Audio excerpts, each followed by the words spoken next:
Assalamualaikum warahmatullahi wabarakatuh. Perkenalkan, nama saya Mutka Farezi dengan NIM 21051514045. Saya dari Prodi Sistem Informasi kelas A. Di sini saya ingin menjelaskan standarisasi jaringan komputer. Pertama-tama, saya ingin menjelaskan tentang pengertian standarisasi jaringan. Standarisasi jaringan merupakan sebuah aturan main atau protokol yang digunakan untuk semua hal bisa dalam jaringan bisa berjalan dengan baik.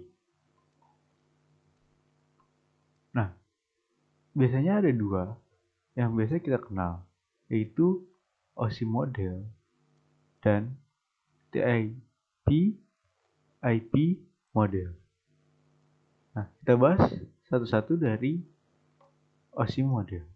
OSI model adalah model referensi yang mana diciptakan dalam bentuk kerangka konseptual.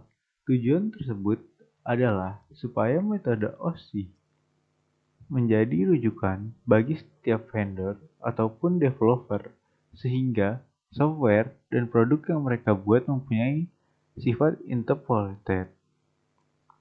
Nah, di sini ada OSI layer. OSI layer ini dibagi menjadi 7. Yang pertama yaitu physical, kedua data link, ketiga network, keempat transport, kelima section, keenam presentation, dan 7 yang terakhir aplikasi. Nah, kita bahas satu persatu dalam slide selanjutnya. Nah, sekarang kita masuk ke OSI layer. OSI layer yang pertama adalah layer physical. Layer ini adalah layer yang paling sederhana terkait dengan electrical dan optical. Koneksi antar peralatan data biner dikodekan dalam bentuk yang dapat ditransmisi melalui media jaringan, sebagai contoh kabel, transceiver, dan konektor. Yang terkait dengan layer physical, peralatan seperti repeater, hub, dan network card adalah beberapa pada layer ini. Selanjutnya yaitu layer data link. Layer ini sedikit lebih cerdas dibandingkan dengan layer physical karena menyediakan transfer data yang lebih nyata sebagai hubungan antara media network dan layanan protokol. Yang lebih high level, layer data link bertanggung jawab pada paket akhir dari data biner yang berasal dari level yang memiliki tinggi ke paket distrik sebelum ke layer physical akan mengirimkan frame blok dari data melalui suatu network. Ketiga yaitu layer network. Tugas utama dari layer network adalah menyediakan fungsi routing sehingga paket dapat dikirim keluar dari segmen network lokal ke suatu tujuan yang berada pada suatu network lain. Internet protokol umumnya digunakan untuk tugas ini. Keempat, layer transport. Layer transport menggunakan protokol seperti UDP dan TCP. Layer transport adalah pusat dari model OSI. Layer ini menyediakan transport yang reliable dan transparan antara kedua titik akhir. Layer ini juga menyediakan multiplexing, kendali aliran, dan memeriksakan error beserta memperbaikinya. Kelima yaitu layer section. Layer section merupakan sesuai dengan namanya, sering disalahartikan sebagai prosedur logo dengan network dan terkait dengan keamanan. Layer ini menyediakan layanan kedua layer di atas, melakukan koordinasi komunikasi antar entity layer yang diwakilkannya. Selanjutnya yang keenam yaitu layer presentation. Layer presentation dari model OSI melakukan hanya satu fungsi tunggal, yaitu translasi dari berbagai tipe pada sinteks sistem Sebagai contoh suatu koneksi antara PC dan mainframe membutuhkan konversi dari IBC DEC karakter encoding format ke ASCII2 dan banyak faktor yang perlu dipertimbangkan. Kompresi data dan enkripsi yang memungkinkan ditangani oleh layar ini. Pada ISO layer yang terakhir, yaitu layar application. Layar application adalah penghubungan utama antara aplikasi yang berjalan pada suatu komputer dan research network yang membutuhkan akses. Layar ini adalah layar yang paling cerdas. Gateway berada pada layar ini. Gateway melakukan pekerjaan yang sama seperti sebuah router, tetapi ada perbedaan di antara mereka. Protokol seperti FTP, NET, SMPTV, HTTP, POP3 berada pada layar application. Nah, selanjutnya kita masuk ke TCP atau IP model. TCP atau IP merupakan singkatan dari Transmission Control Protocol atau Internet Protocol. TCP atau IP merupakan standar komunikasi data yang digunakan untuk dalam proses tukar-menukar data dari satu komputer ke komputer lain.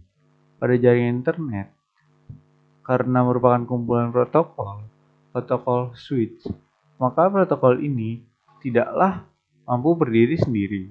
TCP atau IP merupakan yang paling banyak dipakai pada saat ini. Data tersebut diimplementasikan dalam bentuk software atau perangkat lunak pada suatu operasi. Istilah yang diberikan kepada perangkat lunak tersebut yaitu TCP atau IP stack. Selanjutnya kita masuk ke TCP atau TCP layer. Nah, TCP layer dibagi menjadi 4, yaitu application, transport, internet, dan network access. Nah, di sini ada penjelasan tentang layer to layer. Yang pertama yaitu application layer, yang adalah berfungsi application layer, yaitu bertugas untuk melayani permintaan data atau service aplikasi pada layer ini, menunggu di portnya masing-masing pada suatu antrian untuk diproses. Yang kedua, transportation layer. Fungsi ini transportation layer adalah untuk membentuk sebuah sambungan antara host penerima dan pengirim sebelum kedua host tersebut berkomunikasi, dan seberapa sering kedua host ini akan mengirim acknowledgement yang dalam sambungan tersebut satu sama lain. Yang ketiga yaitu internet layer. Berfungsi layar internet pada TCP atau IP yaitu berisi protokol yang mempunyai tanggung jawab dalam pengamatan dan ekstrampulasi paket data jaringan. Yang terakhir yaitu keempat, network access layer. Network access layer adalah gabungan dari network, data link, dan physical layer. Fungsi network access layer yaitu menyediakan media bagi sistem untuk mengirimkan data ke device lain yang terkoneksi secara langsung. Dengan kata lain, mendefinisikan protokol-protokol dan hardware yang digunakan dalam mengumpulkan data. Nah, di sini yaitu ada versus OC versus TCP IP.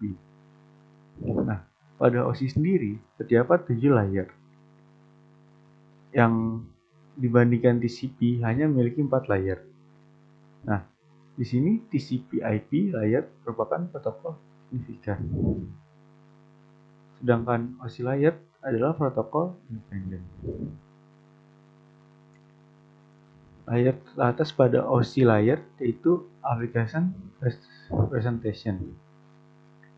Nah, terus selanjutnya itu Perkembangan OSI sendet tidak seperti TCP/IP. OSI mengembangkan model berdasarkan teori, sedangkan TCP mengembangkan model setelah sudah diimplementasikan. Kita TCP, sedangkan OSI layer. Semua standar yang digunakan pada jaringan TCP atau IP dapat diperoleh secara cuma-cuma dari berbagai komputer di internet, tidak seperti OSI. Untuk jangka panjang, kemungkinan TCP akan menjadi standar dunia jaringan komputer, tidak seperti OSI. TCP/IP mengkomunikasikan data link dan physical layer OSI ke dalam satu layar. TCP/IP lebih sederhana karena hanya memiliki 4 layer daripada OSI yang memiliki 7 layer. Selanjutnya yaitu perbandingan TCP/IP dan UDP. Nah, TCP adalah connector oriented, kalau UDP adalah connectionless. Nah, selanjutnya TCP bersifat linear. Semua paket data yang dikirim akan diperiksa untuk menjamin paket TCP diterima dalam kondisi utuh.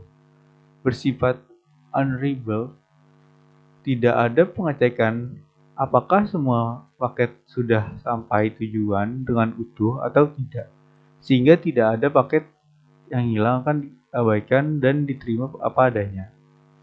TCP mempunyai flow control, yaitu pengawasan terhadap jumlah data yang dikirimkan pada satu waktu secara terus-menerus. Hal ini bertujuan untuk mencegah terlalu banyak data yang dikirim pada satu waktu yang akan membuat padat lalu lintas jaringan.